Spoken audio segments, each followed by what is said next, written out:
Varicose veins కి సరైన చికిత్స కోసం సంప్రదించండి ఎవిస్ హాస్పిటల్. జై శ్రీకృష్ణ. ఆండాళ్ తిరువడిగళే శరణం. 5వ పాశ్రంలోకి వచ్చేసాం. యశోదమ్మ వారు కృష్ణుడి చెవులు పట్టుకొని మందలిస్తున్నట్టుగా మనకు కనిపిస్తుంది. కృష్ణుడి చేష్టితాలు కనిపిస్తాయి మనకి ఈ పాసురంలో. పాసురాన్ని ముందుగా చూద్దాం.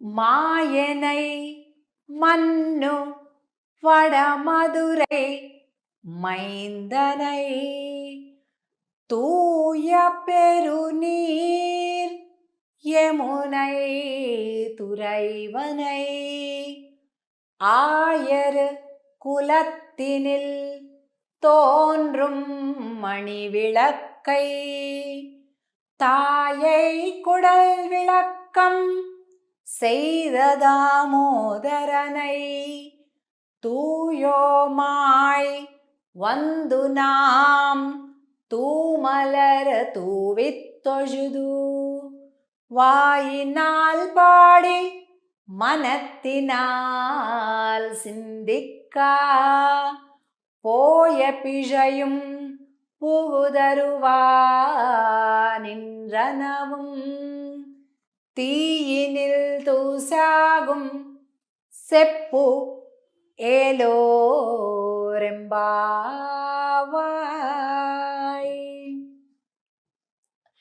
మాయనై మన్ను వడమధురై మైందనై తూయ పెరునీర్ యమునై తురైవనై. అంటే ఉత్తర మధుర, ఇదేమో దక్షిణ మధుర. మీనాక్షిది దక్షిణ మధుర. మధుర బృందావనం అంటాం కదా ఢిల్లీ దగ్గర, అదేమో ఉత్తర మధుర అంటూ చెప్తుంది. మాయనై ఎంతో ఆశ్చర్యకరమైనటువంటి పనులు చేసేటటువంటి స్వామి శ్రీకృష్ణుడు. ఎక్కడుంటాడండి ఆయన? యమునై, ఇగో యమునా నది బొమ్మను మనం చూస్తున్నాం. యమునై తురైవనై, ఎప్పుడు చూసినా ఆ యమునా నది ఒడ్డులో అటు ఇటు ఇటు అటు తిరుగుతుంటాట. ఏమయ్యా కృష్ణ, నీకేం పని లేదా? అక్కడెందుకు తిరుగుతున్నావు అంటే, ఒక్కొక్క రేవులో ఒక్కొక్కటి పడుతుంటాయి. ఒక చోట ఆల్చిప్పలు పడుతుంటాయి, ఒక్కొక్క చేపలు పడుతుంటాయి. ఇట్లాగా ఒక్కొక్క రేవులో ఒక్కోటి ఎక్కువగా దొరుకుతుంటాయి. చెప్తాడట కన్నయ్య, ఈ యమునా తీరంలో ఆడపిల్లలు పడుతున్నారు, అందుకే తిరుగుతున్నాను అంటాడట. అందుకే ఈ యమునా నది దగ్గరే ఎప్పుడూ తిరుగుతూ ఉంటాడట. యమునై తురైవనై. అలాగే 2వ లైన్లో చూస్తే 3వ లైన్, ஆயர் குலத்தினில் தோன்றுமணி விளக்கை தாயை குடல் விளக்கம் செய்த దామోదరనై. ఈయన ఆ గోప వంశం ఏదైతే ఉందో, నంద వ్రజం ఏదైతే ఉందో, అక్కడ వెలిగేటటువంటి ఒక మణిదీపం అంట. మణిలాగా ప్రకాశిస్తాడట. అదే హైలైట్, ఆయన సెంటర్ ఆఫ్ అట్రాక్షన్ అన్నమాట. అలాగే దామోదరనై, తల్లి యొక్క గర్భాన్ని ప్రకాశింపచేసినటువంటి వాడు. తల్లి ఆహా, ఏం జన్మనిచ్చిందమ్మా, ఎలాంటి వాడికి జన్మనిచ్చిందమ్మా.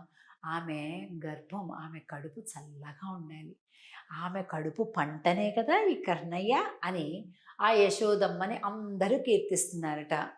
అలాగే దామోదరనై అంటే ప్రపంచంలోని అంటే విశ్వంలోని అందరూ భయపడతారు పరమాత్మ యొక్క ఆజ్ఞకి. అదే కదా ఉపనిషత్తు చెప్తుంది, భీషాస్మాద్వాతః పవతే భీషోదేతి సూర్యః భయాదగ్నిశ్చాంద్రిశ్చ మృత్యుర్ధావతి పంచమ ఇతి అంటారు. అంటే సూర్యుడు ఉదయం సరిగ్గా తూర్పున ఎందుకు క్రమం తప్పకుండా ఉదయిస్తున్నాడు, సాయంత్రం క్రమం తప్పకుండా అస్తమిస్తున్నాడో తెలిసినా? పరమాత్మ యొక్క ఆజ్ఞకు భయపడి. యముడు తన బాధ్యతలు తాను చేస్తున్నాడు, వాయువు తన బాధ్యతలు తాను పర్ఫెక్ట్గా చేస్తున్నాడు, వరుణదేవుడు సరిగ్గా. అందరు ఎవరి పనులు వాళ్ళు మంచిగా ఎందుకు చేస్తున్నారు తెలుసా? పరమాత్మ యొక్క ఆజ్ఞకు భయపడి. అలాంటి ఆయన్ని యశోదమ్మ ఏం చేసింది? చెవులు పిండి తాడు తీసుకొని కట్టేసేసిందట రోలికి.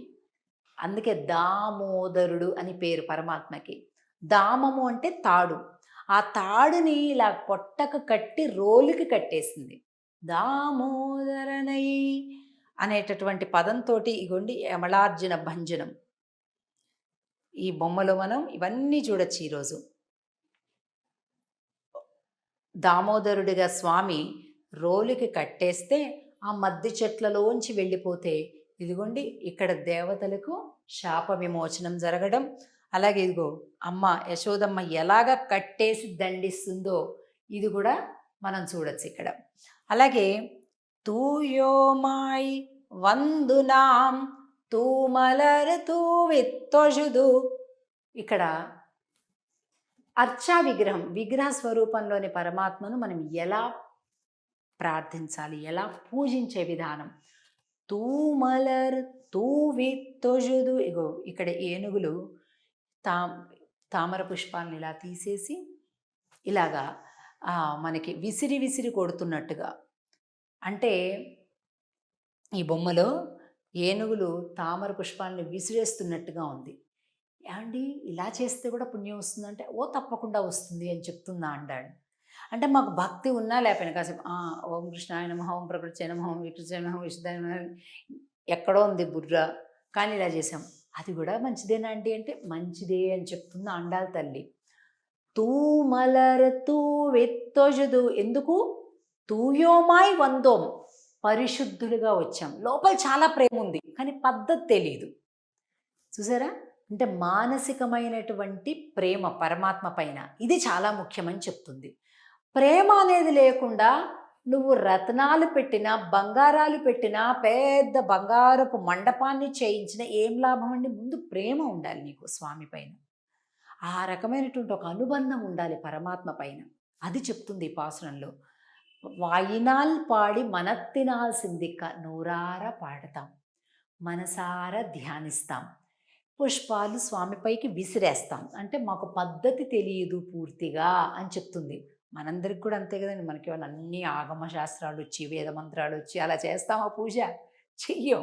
అది చెప్తుంది ఆండాళ్ ఈ పాసురంలో. అలా చేసినా పర్వాలా, ముందు ప్రేమని నింపుకొని మనసులో భగవంతుడి పట్ల విశ్వాసం పెంచుకో అనేటటువంటి ఒక అద్భుతమైనటువంటి నీతిని ఈ పాసురంలో తెలియజేస్తుంది. ఇది 5వ పాసురం. తిరిగి మనం 6వ పాసురంలో కలుద్దాం. ఆండాళ్ తిరువడిగళే శరణం. జై శ్రీకృష్ణ.